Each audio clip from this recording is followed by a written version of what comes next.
दुनिया में बहुत से लोग ऐसे होते हैं जो काम को शुरू तो कर देते हैं, लेकिन छोटी मोटी कठिनाइयों की वजह से उसको या तो बीच में छोड़ देते हैं या बहुत जल्दी हार मान जाते हैं। लेकिन एक चीज हमेशा याद रखना, अगर आप कुछ बहुत बड़ा करने की सोच रहे हो तो जल्दी हार मत मानिएगा, क्योंकि शुरुआत हमेशा कठिन से होती है। और एक बार जब आप इस कठिनाई भरे रास्ते से गुजर जाओगे तो आगे का रास्ता आपका उतना ही आसान लगेगा। जिद होनी चाहिए किसी चीज को हासिल करने की, वरना उम्मीद लगाकर तो दुनिया बैठी है ना।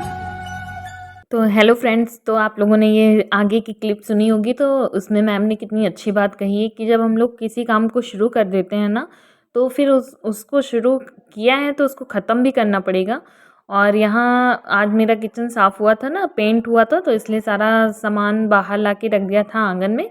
उसके बाद मैं सुबह सब्जी वब्जी बना रही थी, प्रिपेयर कर लिया था। नाश्ते में भी आज मैंने चने दाल की वो बनाई थी। उसके बाद फिर मैं किचन सूख गया था, मेरा पेंट हो गया था उसके बाद। और उसके बाद मैं अपना किचन अरेंज करने के लिए चली आई थी। और बहुत सारा मतलब काम भी था, सारी डिब्बी उब्बी अच्छे से गर्म पानी से वॉश किए थे और अच्छे से क्लीनिंग किया था।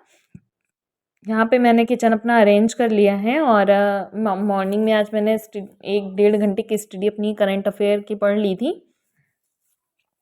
और आज मैं उसका वीडियो नहीं बना पाई, तो आप लोगों को दिखा नहीं पाऊँगी। और उसके बाद फिर मैंने यहाँ पे नहा के और नाश्ता करके उसके बाद मैं आ गई थी स्टडी अपनी कंप्लीट करने। और यहाँ पे मैं आज ज्योग्राफ़ी रिवीजन कर रही थी, क्योंकि ज्योग्राफ़ी का बहुत मतलब रोल है, अच्छे खासे क्वेश्चन आते हैं। तो मेरी तैयारी भी उतनी अच्छी तो नहीं हो पा रही है, पर मैं जितना भी अपना इफ़र्ट डाल रही हूँ, क्योंकि पहले से मैं इतनी सीरियस नहीं थी पढ़ाई को लेके, लेकिन अब बहुत ज़्यादा मतलब सीरियस लगता है कि हूँ। लेकिन अब टाइम भी बहुत शॉर्ट बचा है, तो मैं मॉक टेस्ट वगैरह दे नहीं पा रही हूँ। फिर भी मैं जितना भी हो सकता है उतना कर रही हूँ और पेपर दे के आऊँगी, उसका पैटर्न समझूंगी। फिर आगे की जो भी 2024 में वैकेंसी आएगी, फिर उसके लिए जी जान से अच्छे से प्रिपेयर करूँगी।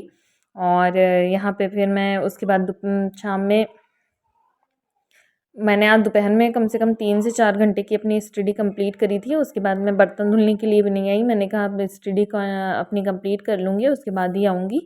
और फिर मैं शाम में चाय चढ़ा दी थी और उधर मैं बर्तन वॉश करने लगी थी।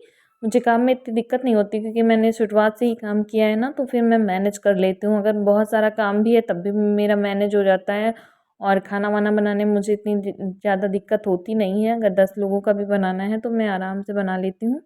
माइंड मेरा शांत रहता है। मैं थोड़ा-सा भी ये नहीं मुझे फ़ील होता है कि हाँ, बहुत सारा काम है, तो काम मैं मैनेज कर लेती हूँ। मेरी जेठानी और हम दोनों लोग चाय एन्जॉय कर रहे थे शाम की। और भैया की कुछ तबीयत नहीं सही है, तो वो उनको परेशान कर रहा था। और बस यही ऐसे ही करते-करते पूरी लाइफ़ बीत जाएगी संघर्ष में। और मुझे तो कभी-कभी यही लगता है, पर जो भी है, अगर लाइफ़ बीतनी है तो अच्छे कामों में बिताई जाए, क्योंकि जब लाइफ़ का कोई भरोसा तो है नहीं कब क्या हो जाता है। पर जितना चाहें तो अच्छे काम करें, इधर-उधर के परपंच से क्या मतलब है, क्योंकि जब हम लोग एक हाउसवाइफ़ होते हैं ना, तो सबके घर की यही कहानी होती है। कोई किसी चीज़ से परेशान है, आपने किसी के साथ अच्छा किया हो, वो आपकी अच्छाई नहीं देख पा रहा है, आपने किसी के साथ बुरा किया तो वो आपकी बुराई कर रहा है, या कुछ भी। तो मुझे तो लगता है कि अगर एक हाउसवाइफ़ है तो उसका माइंड हमेशा के लिए डाइवर्ट होना चाहिए। वो किसी न किसी अपने काम में इतनी व्यस्त होनी चाहिए कि उसको इन सब फालतू बातों के लिए उसको टाइम ही ना मिले। तो मैं तो अपनी पढ़ाई में व्यस्त रहती हूँ। मेरा पढ़ाई करना एक मेरी सबसे पुरानी और सबसे मतलब मुझे बहुत सुकून मिलता है। अगर मैं पढ़ाई अच्छे से कर पाती हूँ 6 से 7 घंटे की, या 4 घंटे की, या 2 घंटे की ही हो पाई, तो मुझे ऐसा लगता है कि ना कि मैंने कुछ किया है। और मुझे बहुत सैटिस्फैक्शन टाइप में मिलता है, संतुष्टि मिलती है कि हाँ ठीक है, मैंने जो भी मतलब अपनी पढ़ाई कंप्लीट कर ली है। तो मुझे बहुत अच्छा लगता है और उसके बाद जो भी पढ़ाई मेरी बची वो मैं रात में करूँगी। और थैंक यू।